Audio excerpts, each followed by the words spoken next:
Are you ready to perform at your highest potential? Welcome to the Performance Matters podcast from GP Strategies. In each episode, we'll interview industry experts, exploring best practices and innovative insights to help you and your organization improve performance. Hello and welcome to the podcast. My guest today is Tom Pizer, Senior Director of Learning Technologies at GP Strategies. Tom, thanks for being here. Thanks for having me. So now you're here to talk about the landscape of XR, otherwise known as cross reality and also known as extended reality. So for those like me who, before I looked it up, don't know what that term means, extended reality, what is that? What are we talking about? XR is kind of a little bit more of a catch-all for the various realities. And I think because they can all be categorized into a technology where you're using a device that is overlaying information or is presenting virtual information in a 3D capacity or is in a media capacity for the learner to react to. When we think of the technologies that fit into XR are a little bit more nuanced. So what falls into those categories is virtual reality, VR, and that's a bit more like a fictionalized space where I'll put on a headset and that headset will place me into a scenario or will place me into a world. Whereas AR, which is also thought of as being in the XR category, with augmented reality, think of your Iron Man example, where information is being overlaid or presented in a just-in-time fashion. It's being overlaid in your field of view. So you're able to pull up and react to that information. And then what's the other technology? Merged reality, is that one of them? So that's MR, mixed reality, and it's a little bit of both. Yeah, mixed reality. So it's a little bit of both, where you can have fictionalized elements pulled up in front of you and you can react and respond to those and assess in those. But it also is an environment where it can place just-in-time information in your field of view. So information that you might need at the point of work. Okay, gotcha. So in what context is one of these technologies better than another for learning and training? Like, how do you know which to go with? Yeah, good question. And I think it's a question that some of our customers struggle with. What we're finding is that virtual reality is a great opportunity to allow someone to practice a skill that they are unfamiliar with, maybe be familiarized to a concept, because we are placing them into a fixed environment. So I guess the takeaway from that is assessment, a little bit more assessment based.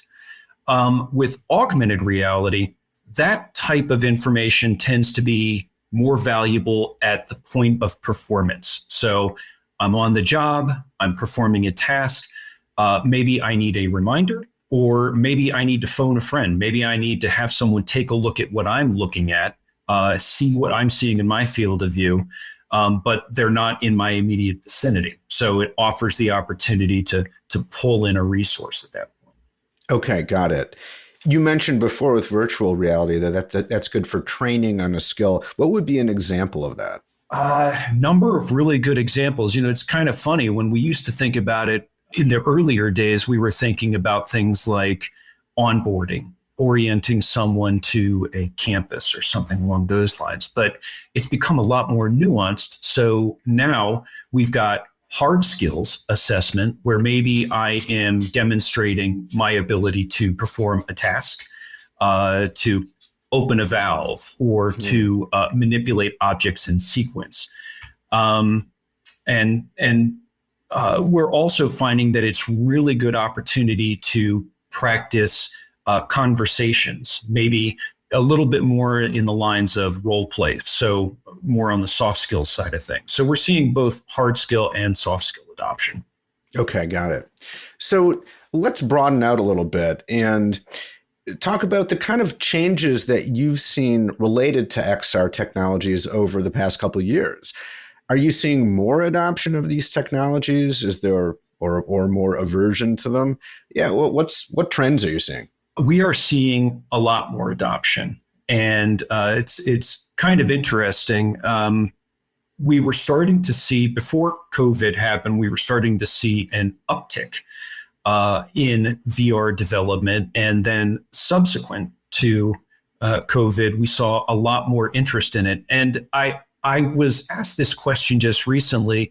I kind of hypothesized that part of it might be that more tools are coming to market, more people are becoming more comfortable with the technology, and with the proliferation of VR headsets on the consumer market, it's becoming more and more relatable. Okay.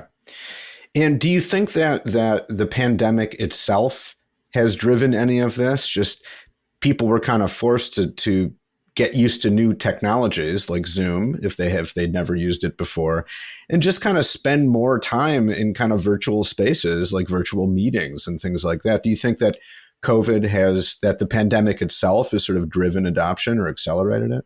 I think it's definitely had an impact on it.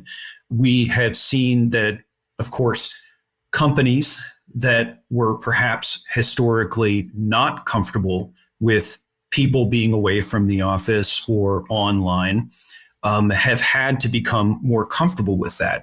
Similarly, transmissive technologies like virtual reality and augmented reality, they've become, if not more curious about it, more comfortable with the adaptation of it in their IT environment and in their learning environment.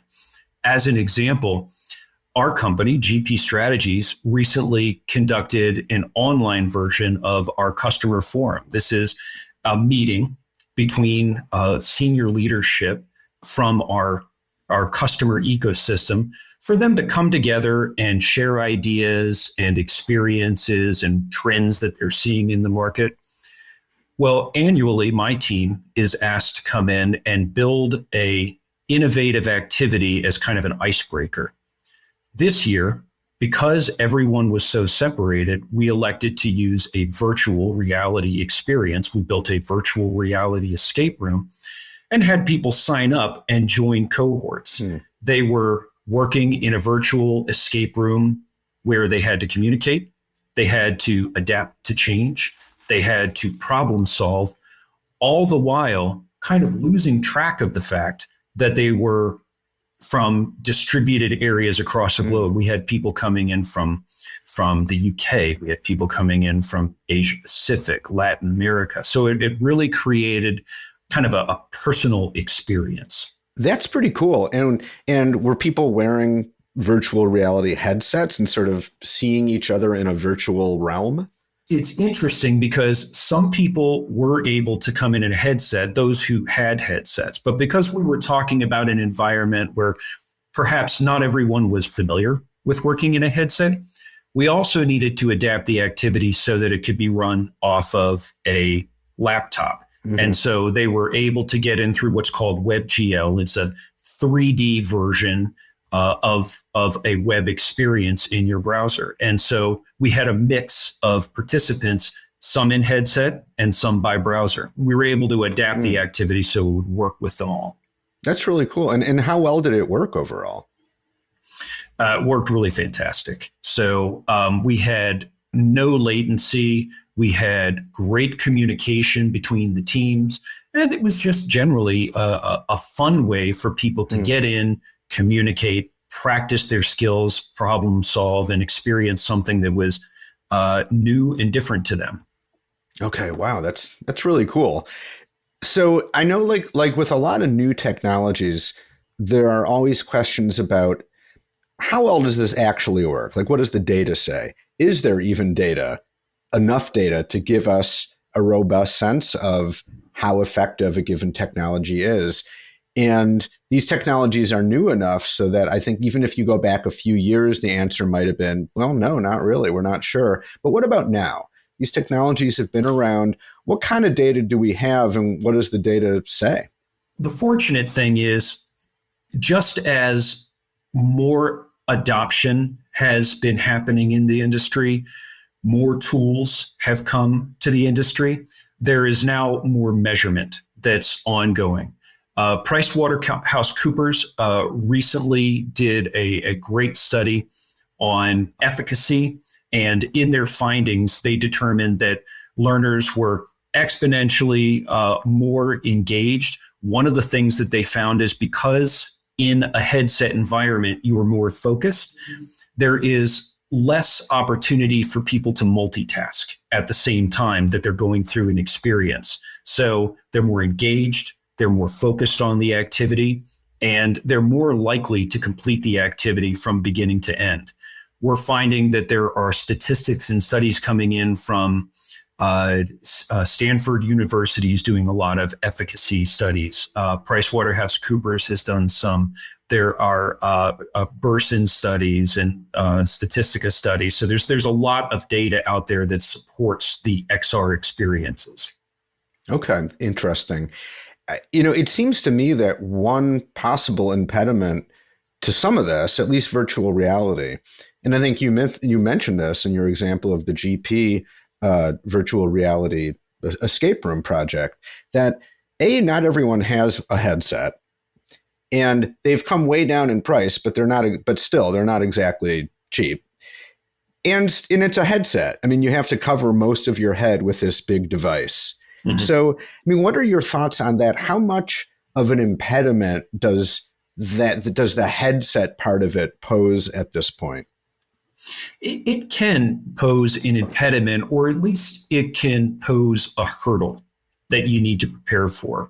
So there are some additional things that you have to take into consideration. It's not like rolling out e-learning where one of the assumptions is that someone's got a laptop or a computer, right, and they can consume the learning. We have built in a few components to support the rollout of these types of programs. So we'll build in logistics. We will, in some cases, acquire headsets for the customer and handle the logistics of distributing those headsets.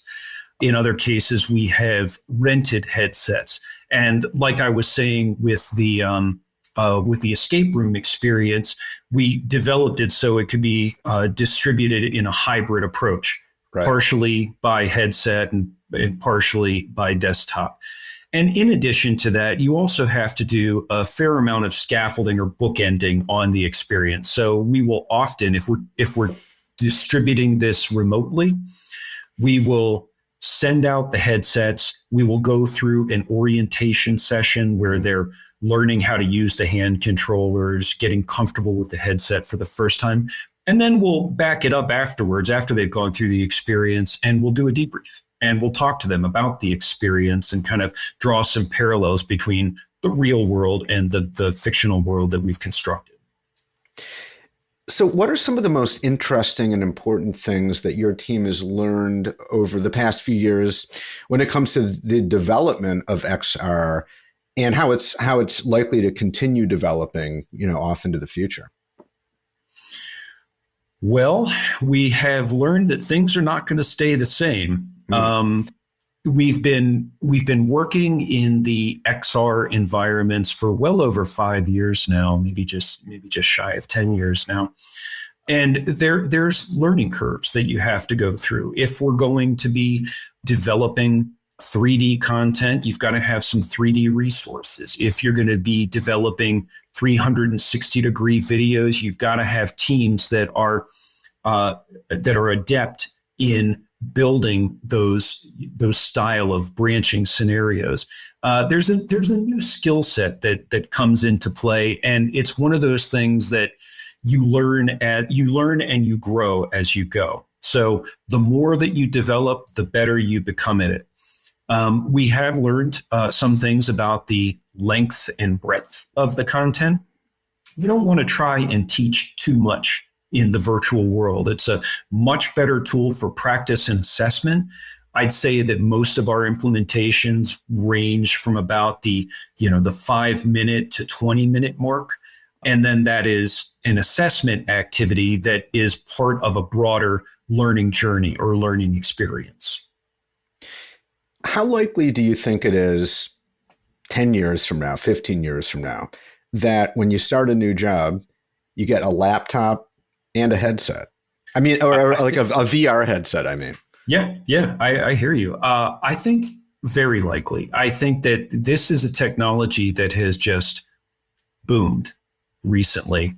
As you had mentioned earlier, the cost of the devices is coming down, and the AR toolkits are built into our mobile phones. So being able to pull up, that wearable device and use it on the job is something that's going to become more and more expected by the learning audience. I think as more and more headset devices for augmented reality become ruggedized and more easily distributed for some of your labor forces, it's going to become more and more likely. So I would say that we are scratching the surface of the technology and capability. Teams are getting better at it. The tools are becoming more and more sophisticated. And I'd say that we're not very far off from being handed a laptop and a headset. Wow. Pretty cool. It's an interesting time to be alive and in the workforce. It really is. It really is. It's an exciting time to be in the learning industry, I'd say. Absolutely. Well, Tom, thank you so much for all those insights and for a great conversation. Really enjoyed it. Yeah, it was great. I love talking about this stuff. I like to say that I have the best job at GP Strategies. Thanks again. Thank you very much. The Performance Matters podcast is brought to you by GP Strategies. Together, we can create a world where business excellence makes possibilities achievable. You can subscribe to the show anywhere you get podcasts and listen on our website at gpstrategies.com/podcasts.